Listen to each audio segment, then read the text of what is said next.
Let us pack my husband's lunch box. ఇక lunch box కోసం నేను రైతా చేస్తున్నాను. ఈ రైతా మాత్రం చాలా టేస్టీ ఉంటుంది, ఎందుకంటే అన్ని వెజిటేబుల్స్ వేసుకోవచ్చు. డైలీ మన డైట్లో ప్రోబయోటిక్ అనేది ఖచ్చితంగా ఇంక్లూడ్ చేసుకోవాలి. గట్ హెల్త్కి చాలా మంచిది. మనకు డైరెక్ట్గా పెరుగు తినాలంటే బోరింగ్గా ఉంటుంది కదా, సో ఇక్కడ నేను దాన్ని కొంచెం డెలిషియస్గా చేయడానికి ఇక్కడ క్యారెట్, కుకుంబర్ అలా నా దగ్గర ఉన్న వెజిటేబుల్స్ అన్నీ వేసాను. మీ చాయిస్ ఆఫ్ వెజిటేబుల్స్ మీరు ఏమున్నా వేసుకోవచ్చు. దీంట్లో కొంచెం సాల్ట్ వేసాను. మీకు కావాలంటే అప్పుడే తినేటట్టయితే కొంచెం చాట్ మసాలా వేసుకున్నా బాగుంటుంది.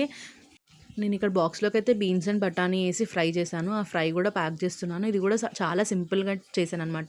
జస్ట్ ఆనియన్స్, పచ్చిమిర్చి ఫ్రై చేసి అందులో కట్ చేసుకున్న బీన్స్, ఇంకా మనకు కొంచెం టమాటో, పచ్చిమిర్చి అవన్నీ వేసేసి చిన్న లో ఫ్లేమ్లో పెట్టి మగ్గించుకుంటే మన tasty and healthy curry ready అయిపోతుంది.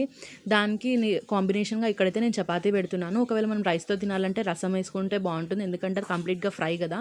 సో దానికి కొంచెం టమాటో రసం కానీ చింతపండు రసం కానీ చేసుకుంటే బాగుంటుంది. ఇక్కడ నేను ఇంతకుముందే చేసిన రైతా కూడా నేను టిఫిన్లో పెట్టి ప్యాక్ చేస్తున్నాను. ఇది చపాతీతో తిన్నా, రైస్తో తిన్నా, నార్మల్గా తిన్నా కూడా టేస్ట్ చాలా బాగుంటుంది, ఇంకా హెల్దీ కూడా. దీంతో పాటు మనం అన్ని వెజిటేబుల్స్ కూడా తిన్నట్టు ఉంటుంది. ఐ హోప్ మీ అందరికీ నా రెసిపీస్ నచ్చినట్టున్నాయి. నచ్చితే లైక్ చేయండి, షేర్ చేయండి, సబ్స్క్రైబ్ చేయండి. See you until the next video. Bye.